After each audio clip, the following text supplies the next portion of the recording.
आज की ताजा खबरों के इस अपडेट में बात करेंगे देश भर की तमाम बड़ी और काम की खबरों के साथ ही सरकार की ओर से आज लिए गए कुछ महत्वपूर्ण फैसलों और जारी किए गए कुछ नए नियमों की। इसके अलावा यहाँ पर बच्चों के वैक्सीनेशन को लेकर आज एक जरूरी और महत्वपूर्ण खबर निकल के आए सामने, बताएंगे आपको आगे इस अपडेट में। इसके अलावा देश में 5G का इंतजार करने वाले लोगों के लिए खुशखबरी, देश में 5G का इंतजार हुआ है खत्म, सबसे पहले अब इन शहरों में होगी लॉन्चिंग। क्या है ये पूरी बड़ी खबर, बताएंगे आपको आगे इस अपडेट में। इसके अलावा यहाँ पर पेटीएम के ग्राहकों के लिए खुशखबरी, अब पेटीएम यूजर्स बना पाएंगे अपनी health ID, digital health record manage अब होगा आसान। क्या है ये पूरी बड़ी खबर, बताएंगे आपको आगे इस अपडेट में। इसके अलावा यहाँ पर रेल यात्रियों के लिए बड़ी खबर, जम्मू गुजरात समेत इन राज्यों की खास ट्रेनों में 29 दिसंबर को होने जा रहा है बड़ा बदलाव। क्या है ये पूरी बड़ी खबर, बताएंगे आपको आगे इस अपडेट में। इसके अलावा यहाँ पर सरकारी स्कूलों में पढ़ने वाले छात्र छात्राओं के लिए एक जरूरी महत्वपूर्ण खबर निकल के सामने, बताएंगे आपको आगे इस अपडेट में। इसके अलावा अब सोने की खरीद और बिक्री में नहीं हो सकेगी गड़बड़ी, सरकार ने बनाया है नया प्लान। क्या है ये पूरी बड़ी खबर, बताएंगे आपको आगे इस अपडेट में। इसके अलावा नए साल में अब होंगे जीएसटी से जुड़े 3 बड़े बदलाव, कारोबार के साथ साथ आम आदमी पर भी होगा असर। क्या है ये पूरी बड़ी खबर, बताएंगे आपको पूरे विस्तार से। इसके अलावा यहाँ पर बेरोजगार युवाओं के लिए खुशखबरी, नए साल में निकलेगी बम्पर नौकरियां, जॉब की तलाश कर रहे युवाओं को मिलेंगे बेहतरीन अवसर। क्या है ये पूरी बड़ी खबर, बताएंगे आपको आगे इस अपडेट में। इसके अलावा यहाँ पर यूपीटीटी को लेकर भी एक बड़ी खबर है। इसके अलावा बिजली उपभोक्ताओं के लिए भी एक जरूरी और महत्वपूर्ण खबर है। इसके अलावा कोरोना कर्फ्यू और लॉकडाउन से जुड़ी कुछ महत्वपूर्ण बड़ी खबर है, बताएंगे एक एक करके इस अपडेट में। साथ ही आज की तमाम बड़ी और काम की पूरी 30 खबरों की बात करेंगे आगे इस अपडेट में। बात करते हैं आज की पहली खबर की। देश में 5G का इंतजार हुआ है खत्म, सबसे पहले इन शहरों में होगी लॉन्चिंग। आखिर वो खबर आई गई है जिसका लंबे समय से लोगों को इंतजार था। वही दूरसंचार विभाग यानी डीओटी ने सोमवार को अपने आधिकारिक बयान में कहा है कि गुरुग्राम, बेंगलोर, कोलकाता, मुंबई, दिल्ली, अहमदाबाद, हैदराबाद और पुणे सहित मेट्रो और बड़े शहरों में अगले साल 5G की सेवाएं प्राप्त करने वालों में से पहले नंबर पर ये शहर होंगे। वही सरकार की योजना है कि मार्च अप्रैल 2022 में 5G के लिए स्पेक्ट्रम नीलामी आयोजित यहाँ पर करवाई जाए। वही साल सितंबर में डीओटी ने यहाँ पर टेलीकॉम सेक्टर रेगुलेटरी ट्राई से स्पेक्ट्रम के नीलामी संबंधी जो सिफारिश है वो मांगी थी, जिसमें मुख्य तौर पर रिजर्व प्राइस और बैंड प्लान और ब्लैक साइज और इसके अलावा यहाँ पर क्वांटम ऑफ स्पेक्ट्रम आदि यहाँ पर शामिल था। वही ट्राई ने इस मुद्दे पर अपनी तरफ से इंडस्ट्री के हितधारकों के साथ विचार विमर्श करना शुरू कर दिया है। चलिए बात करते हैं अगली खबर की। तो बच्चों के वैक्सीनेशन को लेकर बड़ी खबर, 15 से 18 साल तक के बच्चों को केवल लगाई जाएगी कोवैक्सीन। 1 जनवरी से रजिस्ट्रेशन और 3 जनवरी से वैक्सीनेशन होगा शुरू। देश में 3 जनवरी से 15 से 18 साल तक के बच्चों को कोरोना वैक्सीन लगाई जाएगी। इसके लिए 1 जनवरी से रजिस्ट्रेशन कराया जा सकता है कोविन ऐप पर। वही केंद्र सरकार की गाइडलाइंस के मुताबिक अभी एज ग्रुप के बच्चों को केवल कोवैक्सीन ही यहाँ पर लगाई जाएगी। वे कोविन पोर्टल के चीफ डॉक्टर आर.एस. शर्मा ने बताया है कि इसके लिए कोविन ऐप पर रजिस्ट्रेशन यहाँ पर 1 जनवरी से बच्चे कर सकेंगे। वही आर.एस. शर्मा ने बताया कि 10वीं का आईडी कार्ड भी रजिस्ट्रेशन के लिए आईडी प्रूफ माना जाएगा। ऐसा इसलिए क्योंकि कुछ स्टूडेंट के पास आधार कार्ड या फिर दूसरा पहचान पत्र नहीं होता है। इस दौरान 10वीं का जो आईडी कार्ड है उसे दिखाकर भी कोरोना वैक्सीन लगवाई जा सकती है। चलिए बात करते हैं अगली खबर की। तो कोरोना की बूस्टर डोज को लेकर बड़ी खबर, दूसरे टीके के 9 महीने बाद प्रिकॉशन डोज के लिए कर सकेंगे अप्लाई। कोरोना के खिलाफ वैक्सीनेशन की तीसरी प्रिकॉशन डोज के लिए वही लोग अप्लाई कर सकेंगे जिन्हें कोरोना की दूसरी डोज लगे हुए 9 महीने का समय बीत चुका है। वह नेशनल हेल्थ अथॉरिटी के सीईओ और CoWIN chief doctor R S. Sharma ने सोमवार को कहा कि अगले साल 10 जनवरी से हेल्थ वर्कर्स और इसके अलावा यहाँ पर 60 साल से ऊपर के उन लोगों को तीसरी डोज यहाँ पर लगाने का फैसला किया गया है जो पहले किसी गंभीर बीमारी से यहाँ पर जूझ रहे हैं। चलिए बात करते हैं अगली खबर की। तो कोविड-19 गाइडलाइन की अवधि 31 जनवरी तक बढ़ी, केंद्र ने राज्यों को सतर्क रहने का दिया है निर्देश। भारत में कोरोना वायरस के नए वेरिएंट ओमिक्रॉन के बढ़ते मामलों के मद्देनजर केंद्र सरकार ने कोविड-19 दिशा निर्देश की अवधि 31 जनवरी 2022 तक के लिए बढ़ा दी है। वही कई राज्यों में ओमिक्रॉन के बढ़ते मामले को देखते हुए ये फैसला यहाँ पर लिया गया है। वही कई राज्यों में अब मामले बढ़ने लगे हैं, जिसको देखते हुए सभी राज्य सरकारें अब सतर्क हो गई है। अपने अपने स्तर पर एहतियाती कदम यहाँ पर राज्य सरकारें उठा रही है। वही देश भर से ओमिक्रॉन के अब तक 600 से अधिक मामले सामने आ चुके हैं। वही मामलों पर नियंत्रण पाने के लिए कई राज्य सरकारों द्वारा नाइट कर्फ्यू की घोषणा भी यहाँ पर की गई है। चलिए बात करते हैं अगली खबर की। तो पेटीएम पर यूजर्स सब बना पाएंगे अपनी health ID, digital health record manage करना होगा आसान। पेटीएम की मूल कंपनी 197 कम्युनिकेशन लिमिटेड ने घोषणा की है कि उसने हेल्थ अथॉरिटी की स्वास्थ्य आईडी को इंटीग्रेट यहाँ पर किया है, जिसके माध्यम से यूजर्स ऐप पर अपनी यूनिक हेल्थ आईडी यहाँ पर वो बना सकेंगे। वही कंपनी की ओर से दी गई जानकारी के अनुसार पेटीएम एंड्रॉइड और iOS दोनों यूजर्स के लिए हेल्थ आईडी बनाने में सक्षम बनाने वाला सबसे बड़ा कंज्यूमर प्लेटफॉर्म है वो यहाँ पर पेटीएम बन गया है। वही भारतीयों के लिए एक डिजिटल हेल्थ रिकॉर्ड बनाने में भारत सरकार की हेल्थ आईडी की जरूरत यहाँ पर होती है। वह स्वास्थ्य आईडी के माध्यम से यूजर्स लंबे समय तक हेल्थ हिस्ट्री बनाने के लिए पर्सनल हेल्थ रिकॉर्ड यानी PHR को हेल्थ आईडी से यहाँ पर वो ऐड कर सकते हैं। चलिए बात करते हैं अगली खबर की। तो हवाई यात्रियों के लिए अच्छी खबर, स्पाइसजेट सिर्फ 1122 रुपए में दे रही है हवाई यात्रा का मौका।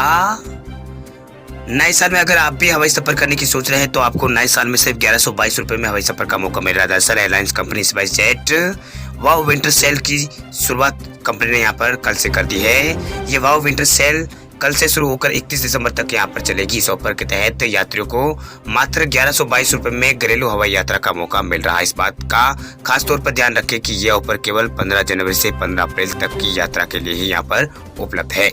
वह एयरलाइंस कंपनी स्पाइसजेट ने अपने ऑफिशियल ट्विटर हैंडल पर इस बारे में यहाँ पर जानकारी ट्वीट करके इस बारे में जानकारी दी है। चलिए बात करते हैं अगली खबर की। तो उत्तराखंड में भी लगाया गया है नाइट कर्फ्यू। पुष्कर सिंह धामी सरकार ने लिया है फैसला। कोरोना के बढ़ते मामलों को देखते हुए उत्तराखंड की पुष्कर सिंह धामी सरकार ने नाइट कर्फ्यू लगा दिया है। वे रात 11 बजे से सुबह 5 बजे तक उत्तराखंड के अंदर अब नाइट कर्फ्यू रहेगा। इससे पहले दिल्ली, यूपी, मध्य प्रदेश में भी नाइट कर्फ्यू लगाया जा चुका। आपको बता दें कि उत्तराखंड में कोरोना वायरस के नए स्वरूप ओमिक्रॉन के संक्रमित का पहला मामला देहरादून में सामने आया है। उत्तराखंड के स्वास्थ्य महानिदेशक डॉक्टर तृप्ति बहुगुणा ने बताया है कि हाल में ही यहाँ पर स्कॉटलैंड से लौटी एक 23 वर्षीय महिला इस नमूने की जांच में उनका कोरोना के ओमिक्रॉन वेरिएंट से संक्रमित पुष्टि यहाँ पर उसमें हुई है। चलिए बात करते हैं अगली खबर की। तो पुरानी कंपनी का PF बैलेंस आसानी से नए अकाउंट में कर सकेंगे ट्रांसफर। EPFO ने ट्वीट करके दी है जानकारी। अक्सर लोग जब एक कंपनी से जॉब बदलकर दूसरी कंपनी ज्वाइन करते हैं तो अपना PF बैलेंस ट्रांसफर करना भूल जाते हैं। जब बाद में उन्हें याद आता है तो सोचकर घबरा जाते हैं कि उन्हें EPF ऑफिस के चक्कर लगाने पड़ेंगे। अगर आपने भी 1, 2, 3 या फिर 4 कंपनियां भी बदली है तो फिर भी आप अपनी पुरानी कंपनी से EPF का बैलेंस मौजूदा कंपनी के PF अकाउंट में ट्रांसफर कर सकते हैं। ये प्रक्रिया बहुत ही आसान है जिसे आप घर बैठे आसानी से यहाँ पर आराम से कर सकते हैं। वह EPFO ने इस बारे में यहाँ पर ट्वीट करके जानकारी दी है। वही अपने पुराने EPF का बैलेंस नए अकाउंट में ट्रांसफर करने के लिए सबसे पहले आपके पास एक एक्टिव UAN नंबर और पासपोर्ट यहाँ पर होना चाहिए। इस बात का भी यहाँ पर ध्यान रहे कि आपका UAN नंबर सभी तरह की जानकारी अपडेट यहाँ पर आपके UAN में नंबर में होनी चाहिए, जैसे कि बैंक अकाउंट है, मोबाइल नंबर है, इसके अलावा यहाँ पर आधार नंबर है। ये सब कुछ आपके यहाँ पर UAN नंबर में आधार अपडेट यहाँ पर होना चाहिए, तभी आप यहाँ पर जो बैलेंस इधर यहाँ पर कर सकते हैं। चलिए बात करते हैं अगली खबर की। तो HDFC बैंक की नई पहल, अब गाँव में भी मिलेगी सभी सुविधाएं। बैंक ने इंडिया पोस्ट पेमेंट बैंक से मिलाया है हाथ। HDFC बैंक ने बैंकिंग सेवाओं से वंचित लोगों तक पहुंचने के लिए इंडिया पोस्ट पेमेंट बैंक के साथ साझेदारी की है। वह इंडिया पोस्ट पेमेंट बैंक के साथ 4.7 करोड़ से अधिक ग्राहक यहाँ पर जुड़े। इस करार के जरिए इंडिया पोस्ट पेमेंट बैंक के ग्राहकों का नेटवर्क का लाभ उठाया जा सकेगा। वह इंडिया पोस्ट पेमेंट बैंक के करीब 90% जो ग्राहक है वो ग्रामीण इलाकों से है और इसका लाभ उन्हें मिलेगा। वही HDFC बैंक ने सोमवार को कहा है कि साझेदारी के साथ bank India post payment bank के 750 शाखाओं और भारत भर में उसके 1,36,000 से अधिक बैंकिंग यहाँ पर जो बैंकिंग है उसकी पहुंचकर केंद्रों के जरिए यहाँ पर वित्तीय समावेशन अभियान को और मजबूत ये बैंक यहाँ पर करना चाहता है। चलिए बात करते हैं अगली खबर की। तो आम जनता के लिए राहत की खबर, साल 2022 में नहीं दिखेगा महंगाई का असर, इकोनॉमी में हो रही है रिकवरी। खाने के तेल, ईंधन और कई चीजों की बढ़ती कीमतों की वजह से इस साल उपभोक्ताओं की जेब पर बहुत भार पड़ा है, लेकिन आने वाले महीनों में महंगाई के मोर्चे पर कुछ राहत मिलने की उम्मीद है। वही कोरोना वायरस की दूसरी लहर से खराब हुई अर्थव्यवस्था अब रिकवरी मोड में है, लेकिन वायरस के नए वेरिएंट ओमिक्रॉन के सामने आने के बाद इकोनॉमी के लिए एक बार फिर खतरा दिख रहा है। वही साल 2021 में उपभोक्ताओं के लिए जो साल 2021 से बहुत खराब रहा है, वह बढ़ती कीमतों के अलावा लोगों को आय, रोजगार की कमी और कारोबार में नुकसान का सामना करना पड़ा है। वही परिवहन और रसोई गैस और फल सब्जी और इसके अलावा दाल और अन्य वस्तुओं की कीमतें जो यहाँ पर है वो कच्चा माल महंगा होने की वजह से बढ़ गई है। हालांकि अच्छी बात यह है कि अब धीरे धीरे आर्थिक यहाँ पर सुधार हो रहा है, यानी आर्थिक पुनरुद्धार देश में हो रहा है। चलिए बात करते हैं अगली खबर की। तब सोने की खरीद और बिक्री में नहीं हो सकेगी गड़बड़ी, सरकार ने बनाया है जबरदस्त प्लान। गोल्ड की खरीद और बिक्री करने वाले लोगों के लिए जरूरी खबर है। दरअसल सरकार ने अब गोल्ड से बने सभी गहनों पर हॉलमार्किंग को अनिवार्य कर दिया है। दरअसल सोने की शुद्धता को लेकर होने वाली गड़बड़ी को कंट्रोल करने के लिए ऐसा यहाँ पर किया गया है। आपको बता दें कि हॉलमार्किंग से जेवर की शुद्धता की गारंटी मिलती है। आपको बता दें कि सरकार ने पिछले साल जून से हॉलमार्किंग को अनिवार्य कर दिया था। अब अलग अलग चरणों में इसे यहाँ पर लागू किया जा रहा है। उपभोक्ताओं के मामलों के मंत्रालय के अनुसार देश में 256 जिलों में सोने की आभूषणों की अनिवार्य हॉलमार्किंग पर लागू हो चुकी है और सभी जिलों तक इसका विस्तार करने की तैयारी अब की जा रही है। दरअसल हॉलमार्किंग एक गुणवत्ता प्रमाण पत्र है जिससे सोने की शुद्धता का पता चलता है। इसे देश के 256 जिलों में 23 जून 2021 से 14, 18 और 22 कैरेट सोने के आभूषणों को अनिवार्य यहाँ पर कर दिया गया है, यानी इन आभूषणों के लिए अनिवार्य कर दिया गया है। वहीं इन 256 जिलों में कम से कम एक हॉलमार्किंग केंद्र है। वही मंत्रालय ने मंत्रिमंडल के जरिए तैयार अपनी मंथली रिपोर्ट में कहा है कि कुल मिलाकर अनिवार्य हॉलमार्किंग सुचारू रूप से चल रही है और इसे देश के सभी जिलों में लागू करने की प्रक्रिया बहुत ही जल्द पूरी यहाँ पर की जाएगी। चलिए बात करते हैं अगली खबर की। तो नए साल में होंगे जीएसटी से जुड़े 3 बड़े बदलाव, कारोबारियों के साथ साथ आम आदमी पर होगा सीधा असर।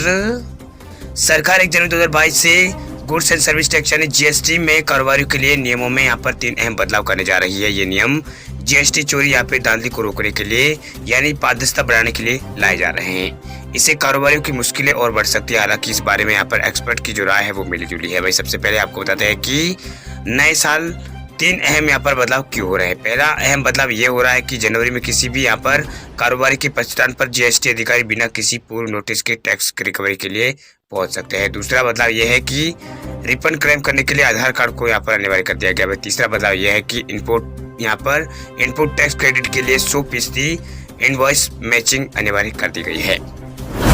चलिए बात करते हैं अगली खबर की। तो बिजली चोरी करने वाले छोटे उपभोक्ताओं को यूपी सरकार ने दी है बड़ी राहत, अब नहीं देना होगा समन शुल्क। उत्तर प्रदेश सरकार ने बिजली चोरी करने वाले छोटे उपभोक्ताओं को बड़ी राहत दी है। दरअसल सरकार ने इन उपभोक्ताओं का समन शुल्क माफ करने का फैसला यहाँ पर किया है, जिसके तहत पहली बार बिजली चोरी करने वाले उपभोक्ताओं का समन शुल्क माफ किया जाएगा। इसका लाभ 2 किलोवाट के घरेलू और 1 किलोवाट के कमर्शियल और ट्यूबवेल उपभोक्ताओं को इसका लाभ मिलेगा। वही बिजली विभाग के मुख्य अभियंता VN सिंह ने बताया कि उनके विभाग को यहाँ पर सरकार की तरफ से छोटे उपभोक्ताओं पर जो बिजली चोरी करने को लेकर जो यहाँ पर समन शुल्क लगा है उसको माफ करने के निर्देश यहाँ पर मिले हैं। वह सरकार की ओर से जारी निर्देश में 2 किलोवाट घरेलू और 1 किलोवाट तक के कमर्शियल उपभोक्ता है। इतना ही यहाँ पर 2 किलोवाट तक के कमर्शियल उपभोक्ताओं को भी यहाँ पर 50% छूट यहाँ पर दी जाएगी। वही सरकार के इस फैसले के बाद छोटे उपभोक्ताओं को बड़ी राहत मिलेगी और छोटे उपभोक्ता लंबे वक्त से यहाँ पर इसकी मांग भी कर रहे थे। चलिए बात करते हैं अगली खबर की। तो रेल यात्रियों के लिए जरूरी खबर, जम्मू गुजरात समेत इन राज्यों की खास ट्रेनों में 29 दिसंबर से होने जा रहा है बड़ा बदलाव। कृषि कानून के खिलाफ किसानों का आंदोलन थमने का नाम नहीं ले रहा। वही फिरोज मंडल के अंतर्गत आने वाले रेलवे रूट पर पंजाब के किसानों ने रेल रोको आंदोलन यहाँ पर किसान चला रहे हैं। वही किसानों के रेलवे ट्रैक पर बैठने की वजह से ट्रेनों का आवागमन भी प्रभावित हुआ। इसकी वजह से लगातार ट्रेनों को रद्द यहाँ पर करना पड़ रहा है। वही रेलवे की सुरक्षा के मद्देनजर पूरी तरह से यहाँ पर रद्द करने के साथ साथ आंशिक तौर पर रद्द भी रेलवे को यहाँ पर कुछ ट्रेनों को करना पड़ रहा है। इसी की वजह से रेलवे जो है उसको यहाँ पर भारी राजस्व का नुकसान यहाँ पर उठाना पड़ रहा है। अब उत्तरी पश्चिमी रेलवे ने यहाँ पर 28 और 29 को यहाँ पर 8 ट्रेन को आंशिक तौर पर यहाँ पर रद्द करने का फैसला लिया है। ये सभी ट्रेनें पंजाब, हरियाणा, राजस्थान, जम्मू कश्मीर और गुजरात के खासकर यहाँ पर बड़े शहरों से संचालित यहाँ पर होती है। वही आंदोलन के चलते इन सभी को आंशिक तौर पर रद्द रखने का निर्णय यहाँ पर लिया गया। ये सभी ट्रेनें एक लंबे समय से यहाँ पर प्रभावित होती आ रही है। चलिए बात करते हैं अगली खबर की। तो यूपीटीटी में भाग लेने वाले अभ्यर्थियों के लिए खुशखबरी, इस बार भी फ्री मिलेगी बस सुविधा।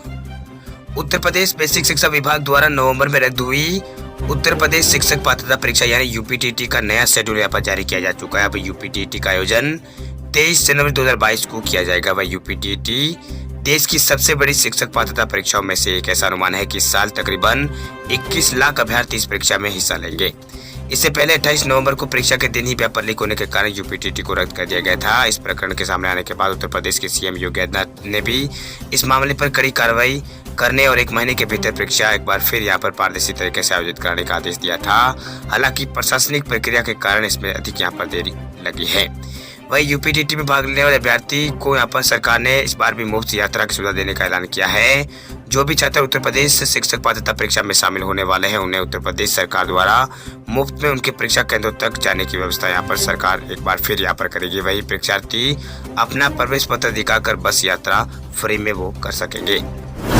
चलिए बात करते हैं अगली खबर की। तो दिल्ली सरकार ने 1 से 15 जनवरी तक सभी सरकारी स्कूलों में शीतकालीन अवकाश की है घोषणा।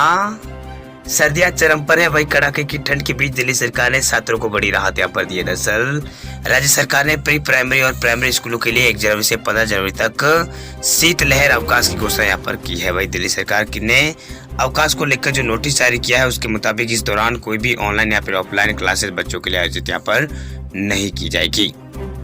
वही दिल्ली सरकार की ओर से यह आदेश यहाँ पर जारी हुआ है कि यहाँ पर बच्चों को यहाँ पर कोई भी जो ऑनलाइन क्लासेस वगैरह है वो यहाँ पर उनकी नहीं ली जाएगी। वही बात करते हैं अगली खबर की, तो नए साल में निकलेगी बम्पर नौकरियां, जॉब की तलाश कर रहे युवाओं को मिलेंगे बेहतरीन अवसर। नौकरियों की तलाश कर रहे लोगों के लिए साल 2022 नई संभावना लेकर आ सकता है। दरअसल महामारी के जोखिम के बीच आर्थिक गतिविधियों में आई तेजी से कंपनियों का कारोबार राजस्व बढ़ने से सकारात्मक परिदृश्य के साथ यहाँ पर चल रही है, जिससे नए साल में रोजगार के अवसर पैदा होने की उम्मीद है। हालांकि कोविड-19 महामारी के लिए जिम्मेदार कोरोना वायरस के नए स्वरूप ओमिक्रॉन को लेकर चिंताएं बढ़ी हुई है, लेकिन कंपनियों का मानना है कि रोजगार बाजार में आई उछाल से यहाँ पर आने वाले दिनों में यहाँ पर जो उछाल है वो बेहतरीन होने से यहाँ पर यह अहम हो सकती है। लेकिन अगर जरूरी है कि महामारी की तीसरी लहर अगर आती है तो इस पर यहाँ पर जो इसका पुनरुद्धार है इसकी प्रक्रिया अधिक प्रभावित ना हो।